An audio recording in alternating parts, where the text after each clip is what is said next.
Yunus Emre Enstitüsü geçtiğimiz hafta hem tarihi bir keşif hem de kültürel bir kutlama niteliği taşıyan etkinliğe ev sahipliği yaptı efendim.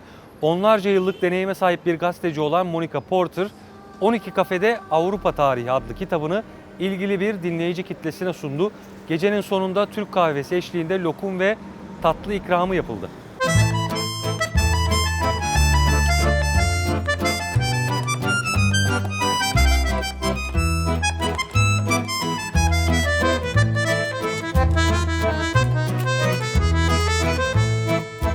Yazar Monica Porter'la birlikteyiz efendim. Yunus Emre Enstitüsü'ndeyiz. Şu an elimde görmüş olduğunuz bir kitabın yazarı A History of Europe in 12 Cafes.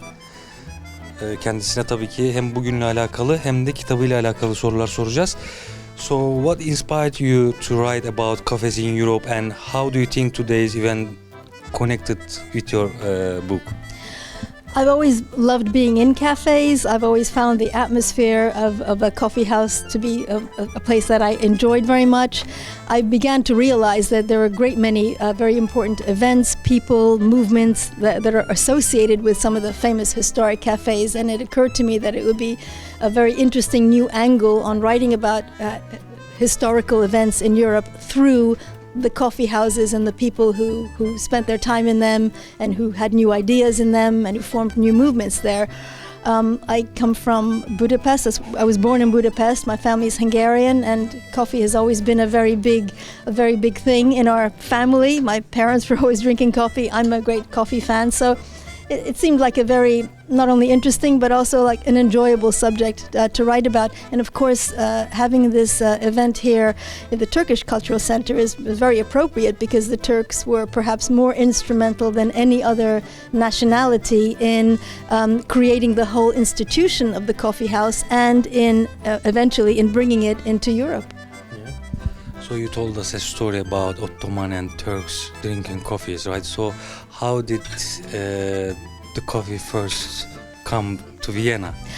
Yeah, so Vienna, of course, is associated with the coffee house culture maybe more than any other city in the world. And it came actually to Vienna via the Turks. And that happened in 1683.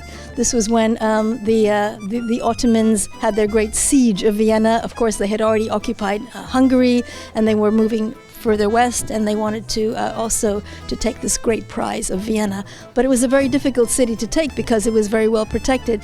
But anyway, they had many weeks of a siege, and which ultimately failed. So when the Turks were finally defeated and Vienna was victorious, the Turks left. And they left behind in their encampment, they left behind a great many of the things that they'd brought with them. They left behind camels and oxen and equipment, weapons, and also these big bags of coffee beans. Now, no one in Vienna knew what to do with these beans. They didn't know what they were. They thought maybe perhaps they were food for the camels, or they had no idea. But there was a Pole who had been a Polish soldier, trader, and linguist who had spent time in the Ottoman Empire and who spoke Turkish and who knew all about coffee drinking because he had lived there for a while. And he asked for these coffee beans to be given to him. So they gave them to him, and with that, he was able to start making and selling coffee as a street vendor, which eventually, a year or two later, became the very first coffee house in Vienna, which he called the Blue Bottle. And that's how coffee came to Vienna. Which cafes are they? 12 cafes. Which are the 12? Well, there are a couple in Paris, a couple of really great old coffee houses in Paris. There's a couple in Vienna, and there are others in Rome, in Madrid, in Budapest, in Prague, in Zurich. So I think there are 12 cafes in, I think, 9 different cities. Coffee making was part of the event, yeah? Why do you think making coffee is important to cafe culture? Making coffee is important to coffee. Well, you can't really have coffee house culture without the coffee. So I mean, it's essential. And I mean, obviously, coffee, the way that coffee is made now is that's developed a lot over time, and there are very different ways that coffee was made in the early days. When the coffee bean was first discovered as something for human consumption. I think that the Turkish coffee that people know today as the Turkish coffee, that probably is the closest to what coffee was drunk as originally, so with the grounds still in.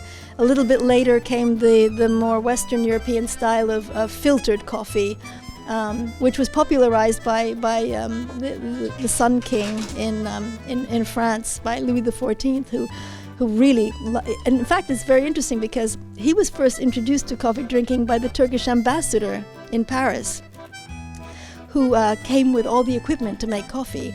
And the king took to it so much that he decided to grow his own coffee plants in Versailles in the greenhouses, and he liked to pick the coffee beans and to roast them and to grind them and basically prepare it himself for his courtiers. And that's how that more different style of coffee drinking came in. Okay, so what was your favorite part of today's event, and what do you hope people remember about it? Well, I mean, I just enjoyed the whole thing, really. I mean, when I did the research for this book, there was a huge amount of information that I had to sort of marshal together, facts and figures and data and dates and names and all kinds of events. So a huge amount of information, and I kept thinking, oh my God, I hope that no one asks me a question that I don't know the answer to. And I thought, no, I must just keep looking at my book. But in the end, I didn't really look at the book very much because a lot of it is still actually, in my head. But I was very glad to see that, there was so much interest in it, that people were asking questions, and that they seemed to enjoy it and find it entertaining. I mean, the most important thing with a book like this is to make it entertaining. Last question, we saw you enjoying with your Turkish coffee, and how do you like it? Yes, I like it. It's strong. I probably can't have more than one at a time, but it's a great coffee. I mean, obviously, the Turkish coffee is famous around the world. So, cheers. Enjoy. Thanks very much.